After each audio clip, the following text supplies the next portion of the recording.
It's sweet. It's seductive. Is it deadly? Tonight, the dangers of sugar. I think that sugar is a main contributing factor. Serious new warnings from serious people. The more I learn about it, the more it scares me. Also tonight, what the sugar industry has tried to hide.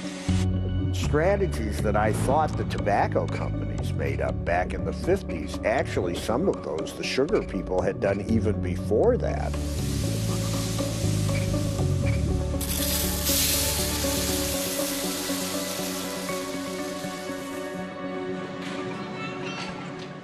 When the Breeden family goes shopping, like most Canadians, they try to buy healthy. Let's go. But like most Canadians, they don't always succeed. They're busy. Meals have to be quick. And then there's keeping the kids happy. It's either Lucky Charms or the mini wheats chocolate. No, I want a Lucky Ones. Okay, Lucky Charms? Okay. You want one that looks like half a moon? Or you want A lot of what they eat is processed. They assume it's nutritious, but they've never paid much attention to what's in the food they buy, have no idea how much sugar is hidden in it. All right, guys, so I want you to just kind of start by telling me a little bit about some of the groceries that you got today and where Registered dietitian Jacqueline Pritchard is about to help them figure it out. Have you guys ever taken a look at any of the nutrition labels or really paid The attention label on to this what it Nesquik was? cereal says there are 10 grams of sugar in 3/4 of a cup. But whoever eats just 3/4 of a cup? Just check the ingredients now. But how many of those would go into your bowl to make up your bowl of cereal? For me, I'd say probably like eight or nine. Okay. 11. That's a lot of cereal. And as Jonathan Breeden is about to find out, an awful lot of added sugar. So in your serving of cereal, of about 8 of these servings, Yeah. you're looking at about 20 teaspoons of sugar added Yeah, of non-nutritional value. That's a lot. Yeah. So let's start at the beginning. What do we mean when we say sugar? Well, whether it's the white stuff that you bake with or the brown stuff that you sprinkle on your oatmeal, whether it's honey, molasses, syrup, maybe the high fructose corn syrup you've heard of, there's a lot of that in things like pop. Chemically, it's all pretty much the same thing, and we do consume a lot. On average, in this country, 26 teaspoons of sugar per person per day. That's 40 kilos a year, the equivalent of 20 bags. It's what sweetens the products and spikes the profits of some of the most powerful and familiar companies in the world. The food industry is one of the biggest manufacturers in North America, nearly $1 trillion in sales every year. And it couldn't do it without sugar. Sugar is one of the essential basic ingredients used in 99% of the processed foods out there. Former industry executive Bruce Bradley has worked for some of North America's biggest food companies. It's something that can drive a lot of taste in the products and a lot of appeal for consumers. So it's one of the basic building blocks.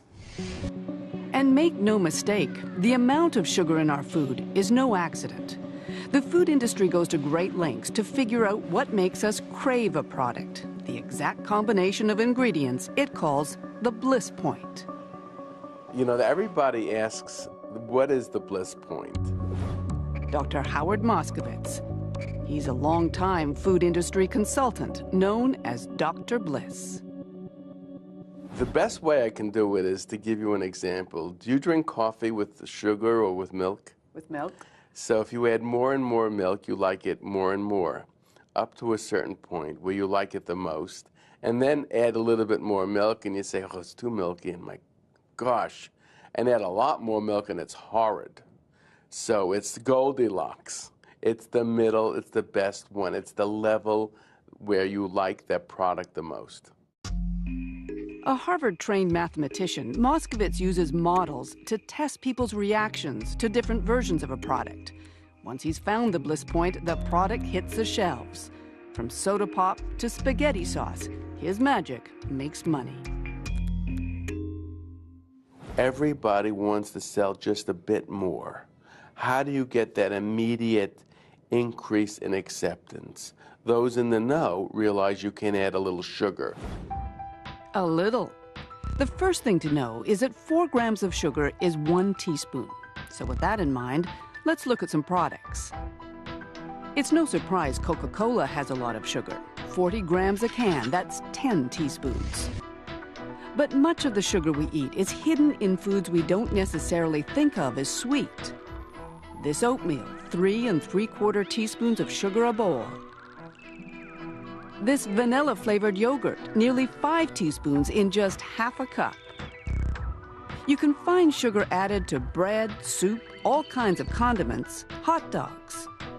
This chicken dinner, labeled healthy choice, has 5½ teaspoons of sugar in every serving. Is this the result? There's no question, as our consumption of sugars has grown, so have our bodies. Canada doesn't keep good statistics, so we've used American ones. And those stats raise the troubling question, are we changing our evolutionary shape? Here's the line showing our sugar consumption for the last 50 years. Here's the number of people who've become overweight and obese. Now, look at this line. It's for cases of type 2 diabetes. And this one, diseases of the heart. Back in the 80s and 90s, we used to blame a lot of those problems on dietary fat. But then we started taking fat out of our foods. Did the incidence of disease go down? No. So that got a lot of doctors and nutritionists asking why. The answer, according to an increasingly vocal group, is sugar. Which was worse, the sugar or the fat? The sugar 1,000 times over. Robert Lustig, doctor, author, medical professor, and one of the leaders of the anti-sugar campaign. The fact is, our food supply has been altered and adulterated under our very noses and in plain sight over the past 30 years. In addition to treating obese kids, Lustig is a YouTube sensation. His lecture on sugar has been seen by nearly 4 million people around the world, and he doesn't pull his punches. The fat's going down, the sugar is going up, and we're all getting sick. You use words. You use poison. You use toxic. Certainly I use those words, and I mean them. This is not hyperbole. This is the real deal. Everyone thinks that the bad effects of sugar are because sugar has empty calories. What I'm saying is, no, actually, there are lots of things that do have empty calories that are not necessarily poisons. Poisonous, he says, because of what too much sugar does in our body. So let's take a look at that. Sugar is made up of 2 molecules, one called glucose, here in blue, the other fructose, in red. When they separate in our gut, the glucose circulates throughout our body, feeding our muscles and our brain. But the fructose goes right to our liver, and it's in the liver where all kinds of problems begin. When you metabolize fructose in excess, your liver has no choice but to turn that energy into liver fat. And that liver fat then causes all of the downstream metabolic diseases. We'll tell you more about those diseases in a moment. But first, let's talk about your brain. Too much fructose, says Lustig, shuts down the part of your brain that tells you when you're full. It doesn't get registered by the brain as you're having eaten. So if you take a kid and prep him with a soft drink and then let him loose at the fast food restaurant, does he eat less or does he eat more? Turns out he eats more. I think there's a long way to go before the literature is sorted out. Phyllis Tanaka speaks for the biggest food companies in Canada. She doesn't buy Dr. Lustig's theories and doesn't think consumers should either. I think it's more important that we step back and look at how do we look for ways to educate and help consumers fit sugar into a healthy dietary pattern. But the industry sure doesn't make it easy. Look at this breakfast bar. There's sugar near the top of the ingredient list, but there's 4 more sweeteners. Would you know that chemically they're all the same? Then there's this tomato soup. Who knew it would have added sugars too? How is a consumer supposed to know that healthy old tomato soup has 3.5 teaspoons of sugar in a cup? Well, how did you figure it out? By the nutrition facts table. I figured that out because I've spent a lot of time recently learning about what a gram of sugar is and how to read these labels. Do you think most people know how to do that? In the last couple of years, we engaged with Health Canada on a campaign called the Nutrition Facts Education Campaign, in large part as a commitment to help Canadians understand how to go into the grocery store and make informed choices. But surely there is a way to warn people who might be interested in this that a cup of this soup brings you 3.5 teaspoons of sugar. To what end, though? Well, if they have decided that as part of their healthy diet they want to eat less sugar. Well, let me see. Then they would use this same label. The only information on the label is 14 grams of sugar in half a cup. Do you know what that means? You shouldn't have to be a dietitian to figure out how much added sugar you're eating, but it helps. Jacqueline Pritchard has added up all the sugar Jonathan eats in a week. It's pretty scary. This is your week's worth of sugar intake then. So this is equal to 245 teaspoons of sugar. That's a lot of sugar. When we come back, what all that excess sugar might be leading to.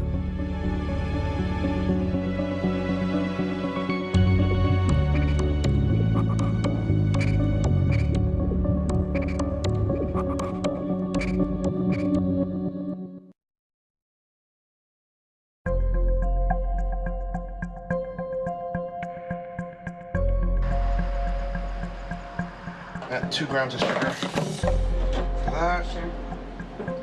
Having discovered just how much sugar is in their food, the Breeden family is on a purge. Okay, the Kraft Zesty Italian has the 1 gram of sugar in this one. They're still surprised at the kinds of products that contain sugar. But they're also determined. All of it, out it goes. Of course, they still have to eat. So to help them learn about life beyond processed foods, we've made them a deal. For 3 weeks, we'll provide all of their meals professionally made without any added sugar. They'll stick to the diet and submit to medical tests. Lucky Charms ain't so lucky anymore.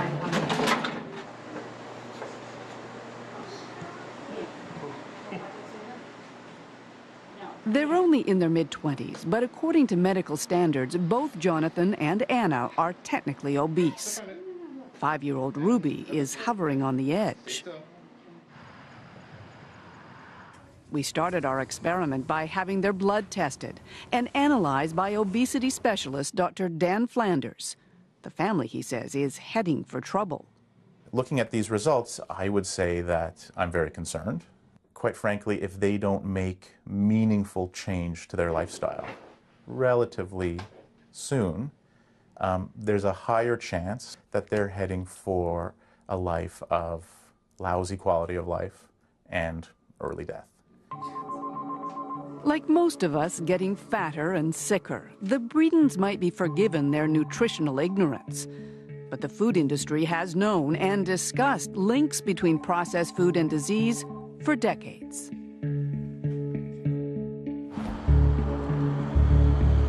It was Minneapolis, 1999. Obesity was only an emerging problem back then when the heads of America's biggest food companies arrived for a rare meeting. Among them, the heads of Kraft, Nabisco, Nestle, Coca-Cola, and General Mills. These are executives who normally are fighting each other for space on the grocery store. They don't get together very often, but in '99, they got together to talk about obesity. Reporter and author Michael Moss. He described the Minneapolis meeting in his best-selling book. And they had been pulled together by a cabal of insiders within the industry who had increasingly become concerned about both the industry's responsibility for and culpability for being blamed for obesity. They gathered at the Pillsbury Company headquarters, 31st floor.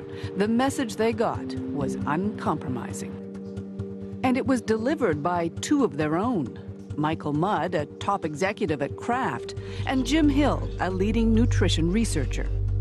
In a slide presentation obtained by the Fifth Estate, the two men gave it to the bosses straight. A national epidemic. There were too many warnings, Mudd told them, before drawing a parallel designed to make them uncomfortable. Tobacco companies had recently settled a massive lawsuit in face of evidence their product caused disease. Did the food industry, he asked, want to be next? If anyone in the food industry ever doubted there was a slippery slope out there, I imagine they're beginning to experience a distinct sliding sensation right about now. Graphics drove home the point. Maps showing obesity rates rising and spreading across the country like a rash. What are the health implications of all this? Studies show that obese individuals are at a higher risk of developing chronic diseases such as diabetes, heart disease, hypertension, and cancer. Topping the list of contributing factors, the ubiquity of inexpensive, good-tasting, supersized, energy-dense foods. In other words, the very foods the CEOs were in charge of selling. The two men were hoping for money to study the link between food and obesity.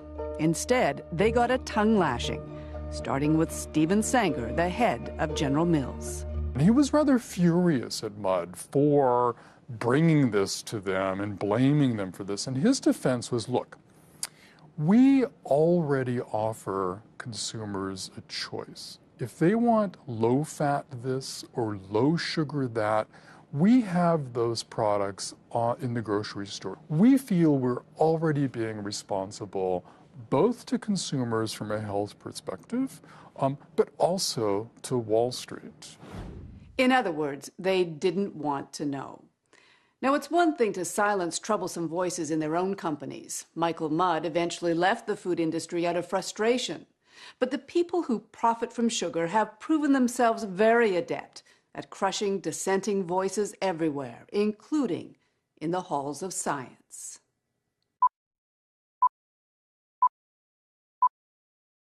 In front of us, day by day, are increasingly more and more very tempting foods. His name was John Yudkin, a British nutritionist who in 1972 wrote a book the sugar industry did not like. Pure, white, and deadly was the culmination of decades of research, according to his son Michael, that led Yudkin to what were then controversial conclusions.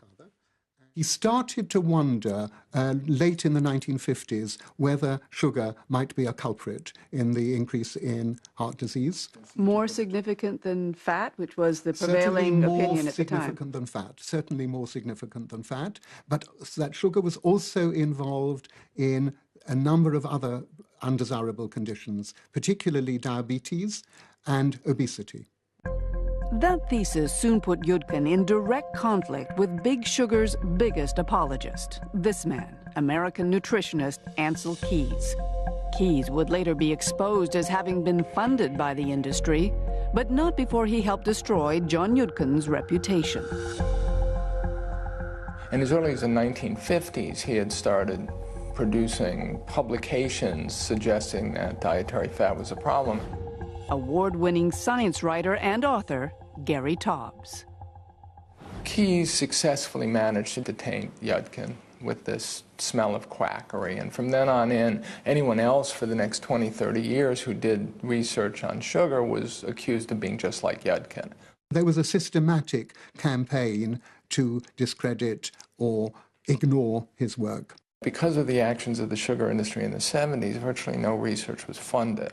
You know, this idea that if you study sugar, you're just like Yudkin and he was a quack. But that's remarkable. I mean, what you're saying, scientific investigation into the link between sugar and disease ground to a halt? It ground to a halt. When we return, the science is back. What happens when you take healthy students and feed them too much sugar?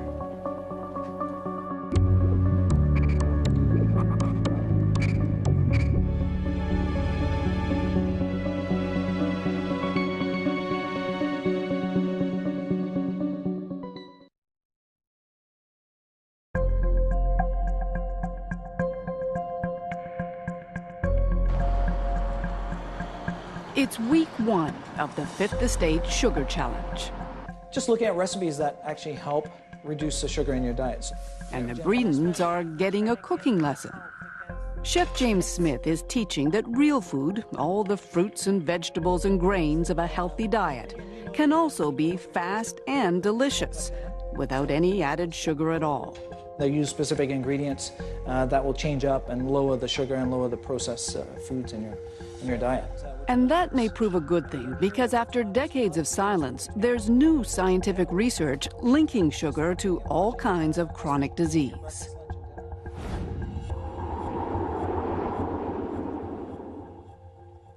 Jonathan's blood work suggests he may be on the verge of getting one. Dr. Dan Flanders. His results suggest that he's pre-diabetic, that his levels have been high, and that if we don't make some changes to his lifestyle soon, diabetes is coming. Today in North America, it's estimated more than 100 million people are diabetic or pre-diabetic. Dr. Robert Lustig is quite sure he knows why. So I can actually categorically say to you that sugar is the proximate cause of diabetes worldwide. And we have hard and fast data to show that. His data come from his own study, done over a decade, comparing diabetes rates in 175 countries with people's diets. And we ask the question, when you adjust for all of the factors that we know are relevant, what about the food supply predicts diabetes rates worldwide? Answer, sugar, and only sugar. These studies are generally considered a very weak level of evidence. A lot of other things have happened at the same time. Toronto researcher Dr. John Sievenpiper. He argues Lustig's methodology is seriously flawed. Methodologists would tell you there's a lot of potential bias. And I could give you one example. Over the same time as sugar has gone up, so has bottled water. But there's no real biological plausibility in the link between bottled water and overweight and obesity. So it's not, I don't think, a sound finding. But we have to be careful in putting too much of the biological plausibility and wanting to believe patterns that we see. His point is it's hard to know what causes disease, and ethically you can't induce it to find out. But you can test for markers, warning signs that disease may be coming. And that's what they're doing here at the University of California at Davis.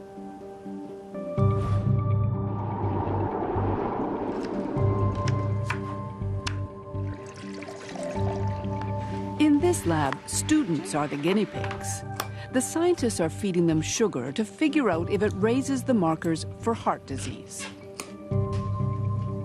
That drink contained 25% of her daily calories as high fructose corn syrup. Oh, look at this.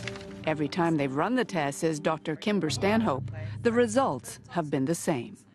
We saw increases in visceral adiposity. That means that's the fat within the abdominal region. This is the fat surrounding the liver and the intestines and the kidney.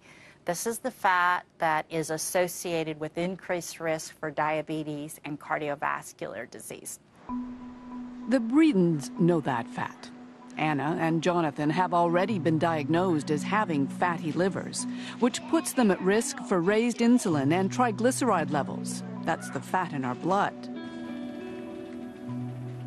When Dr. Stanhope tested the blood of her college guinea pigs, healthy kids with healthy livers, she was shocked by how quickly they saw problems. We definitely, in 2 weeks, see increases in the risk factors for cardiovascular disease in the blood. Just in 2 weeks? In 2 weeks.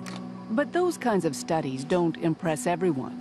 After surveying a number of studies, including Dr. Stanhope's, that look at sugar and heart disease, John Siebenpiper sees no reason for alarm. And what we find when we look at those trials very carefully is that as long as you match for calories, fructose does not behave differently than does any other form of carbohydrate, namely starches, refined starches, and glucose. Now, that's not to say that they're benign, because I don't think we should be having a lot of refined starch or glucose, but it's not behaving any differently. Stanhope can't speak to the other studies, but she says she tested for all kinds of things, and it was only the fructose that caused the problems. If I had results as strong with regard to a food additive, a brand new food additive, and then I started producing these results, that additive would get pulled pretty quickly. That's how strong these results are? I think they are. In the world of cancer research, Lewis Cantley is a rock star. 5 years ago, the Cornell University professor was chosen to head a scientific dream team, a group of America's top cancer specialists brought together to supercharge the search for a cure. His findings may not be embraced by everyone, but in the cancer world, when Cantley talks, people listen. Let me ask then, do you believe that sugar consumption causes cancer? Yes, I think that eating too much sugar can definitely increase the probability of cancer and also make the outcome of people who already have cancer worse. So how? Well, let's review what sugar's made of. 1 molecule glucose and 1 fructose. We know that when there's too much fructose in the liver, it sets off a chain reaction. The pancreas produces more insulin. What Cantley now believes is that excess insulin changes cancer tumors, telling them to gobble up the glucose. What we're now learning is that some of the cancers, particularly those cancers that correlate with obesity and diabetes, often have insulin receptor on the cancer cell. The tumor, by expressing the insulin receptor, tricks the glucose into going into the tumor rather than the muscle and fat. And as a consequence, the tumor can use that glucose as a fuel to grow. So if sugar can fuel existing tumors and make them grow, can it also cause tumors to form in the first place? The science on that isn't as clear yet, but Cantley's taking no chances. It scares me, yes. I think if definitely, for example, I'll eat fruit. Fruit has sugar in it, obviously. But if I can avoid any sugar at all in any drinks that I drink or foods, I try to avoid processed foods because it's hard to find one that doesn't have sugar in it. I certainly avoid sugar when I can.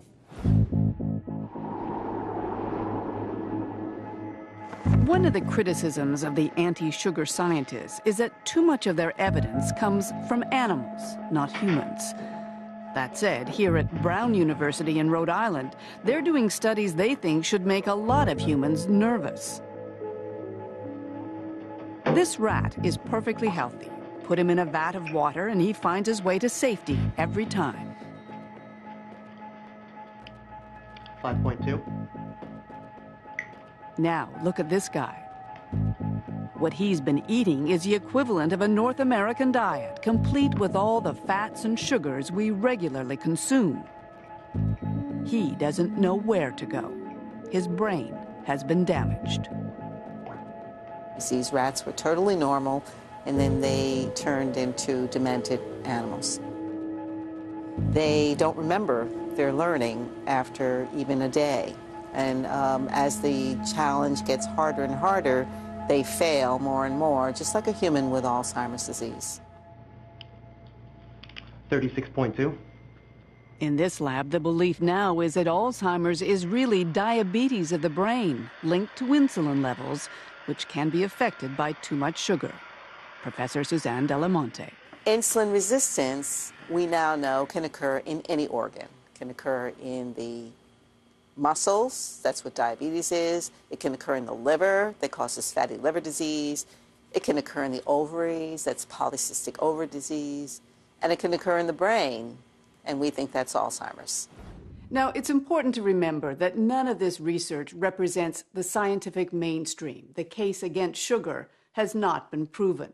Associations on both sides of the border for Alzheimer's, cancer, diabetes, including Health Canada and the FDA, they all know about this research, and yet none of them is warning about links between sugar and disease. But there is one important group that is raising the alarm.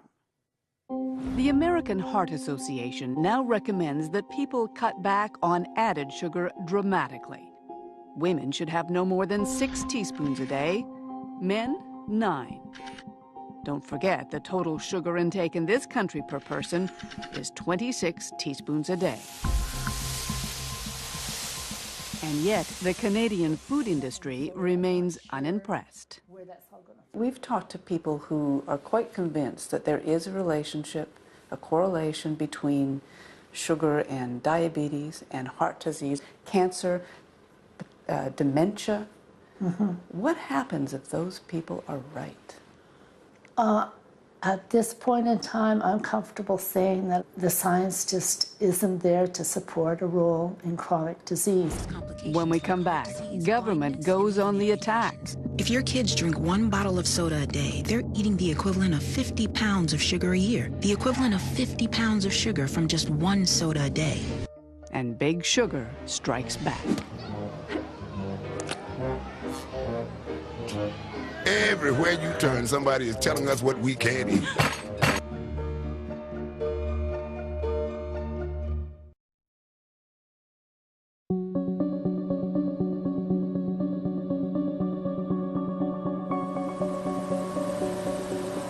Worldwide, there are few industries more powerful than the processed food industry, or the sugar industry that feeds it. And yet, for all their power, we know remarkably little about how they work. Kristen Cousins is determined to change that. As a community care dentist in Colorado, she'd always been interested in sugar. But it wasn't until she unearthed a stash of documents from a sugar company that had gone out of business that she got a peek into a very secretive world. The first folder that I pulled out opened up to a memo, the blue letterhead of the Sugar Association, and it had the word confidential underneath the letterhead. And I just looked at that and oh my God, you know, what have I found? What she'd found was a directive from the 70s, a memo to industry executives about a newly published scientific white paper, a paper that concluded sugar was not only safe, but important. It was clear after reading further that the Sugar Association had funded this white paper called Sugar in the Diet of Man, and they were trying to make it appear that it was an independent study. Among the more than 1,500 pages she uncovered, there were some Canadian ones too. An account of a sugar industry meeting in the 70s in Montreal that included frank talk about heart disease. The greatest threat to sugar consumption is in the field of nutrition, it says, more particularly in view of comments that have been recently made on the influence of sugar in atherosclerosis. So they were worried. They were worried as far back as 1971. What does that say to you? They've known for a long time. So I took this paper and crossed out where it said tobacco and put in sugar and looked to see if I could find similar tactics that the sugar industry was using. Today, Cousins is pursuing her research at the University of California in San Francisco. And she's doing it under the tutelage of someone to whom it all sounds familiar. The amazing thing I learned from her was the strategies that I thought the tobacco companies made up back in the 50s. Actually, some of those the sugar people had done even before that.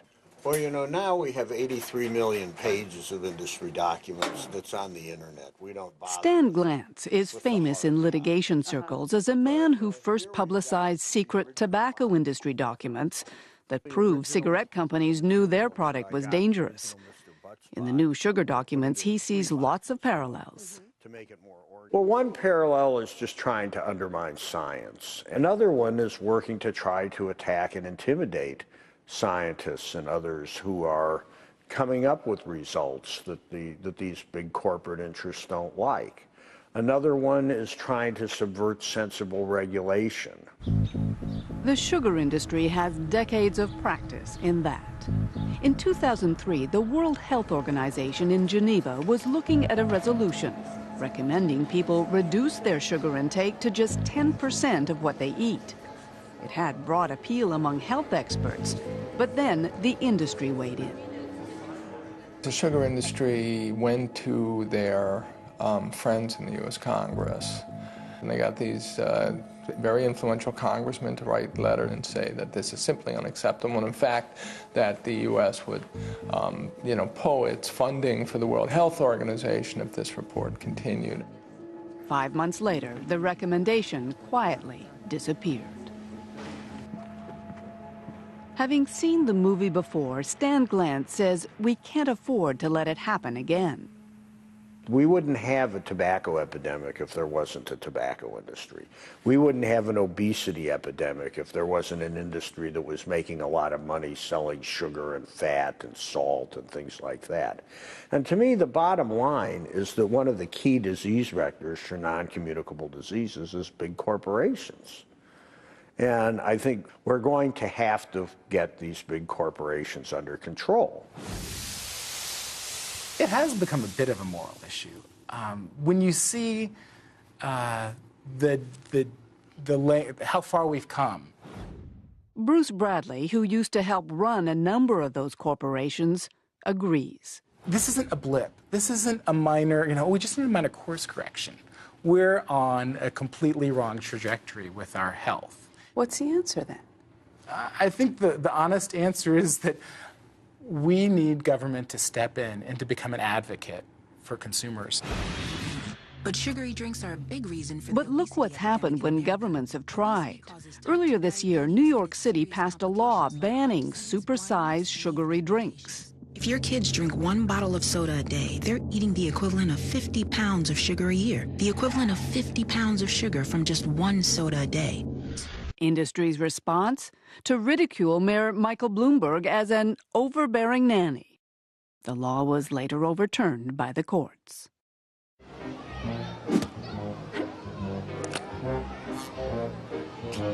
Everywhere you turn, somebody is telling us what we can't eat. But advocates keep on trying. 2 weeks ago in Washington, congressmen calling on the government to help consumers by demanding better labels. At the very least, recommending a daily limit for how much sugar is safe.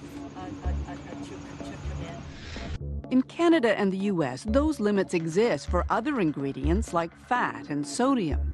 Manufacturers must say what percentage of the recommended daily limit their product contains. But next to sugar, nothing. Would your association, representing the big food manufacturers in this country, would they accept an upper limit of how much sugar Canadians should be eating? That's kind of hypothetical because people are putting on the table saying this is one way to, if you want to curb the amount of sugar people are eating, this is one way to start doing that. I think the industry actually has responded to the need for a diverse supply of foods out in the retail marketplace. Across our portfolio of more than 650 beverages, we now offer over 180 low and no-calorie choices. And most of our today, even Coca-Cola, the world's largest sugar user, knows it can't ignore the health debate anymore. We'd like people to come together on something that concerns all of us: obesity. Coca-Cola and everything. But the bottom line hasn't changed. If you're getting sick from what you eat, it's your fault. For people to blame the consumer, to blame the victim in all of this, just as the tobacco companies blame the 12-year-olds they go out and addict, it's just not fair because people aren't given the information that they need if they're trying to make a good choice. As with tobacco, at some point it will all come down to lives and to dollars. The reckoning, warns Dr. Lustig, is coming. The bottom line, there will be no money left by the year 2026 for anything else, because diabetes will have chewed through all of the healthcare dollars. There will be no healthcare in 13 years here in America if we do nothing, and I'm sure Canada is right behind. For 3 weeks, the Bredens have been eating the food we've supplied. How much shake do you want, Anna? They're still eating the kinds of food they like, as much as they like. The only difference, none of it's processed and none has added sugar. Okay, well, then eat some of mine because it's not too hot. So has it made a difference? The moment of truth. In 3 weeks, Jonathan lost 1.5 inches around his waist, 8.5 pounds. Yeah. Anna's weight is down too, and her waist, where all that dangerous fat can accumulate, is down by 5 inches. Hello. And what effect did all that have on their blood work? I'm Dr. Flanders. Nice to meet you. Metabolism. Okay, so Jonathan, I'm glad to say that there's some real signs of things improving. If we have a look at your cholesterol level, it's actually gone down by 10%, which is fabulous. Your triglycerides have gone down by 20%. Okay, so Anna... Her results are equally good. And while our 3-week experiment is far from scientific proof of anything, Dr. Flanders is pleased. Could improve your health in the long run. So this is some evidence that the changes that you've made to your eating are helping to make your body happier, healthier. This is fantastic news. This is really great. Well, when we first started the project, I thought the change would be like really little, that I wouldn't see anything. But to see how dramatically it's changed means to me that like it's really good. It was a big change. At first it was hell, but good results. I'm happy.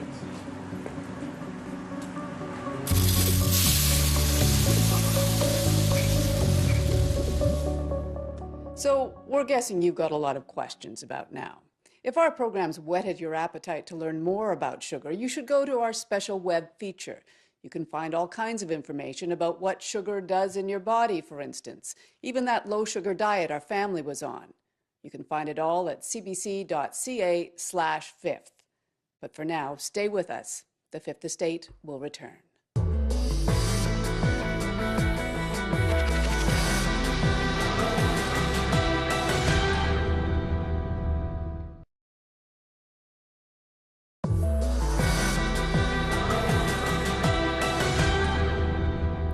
Welcome back. Now here's a look what's coming up on the Fifth Estate. I'm Mark Kelly in Bangladesh.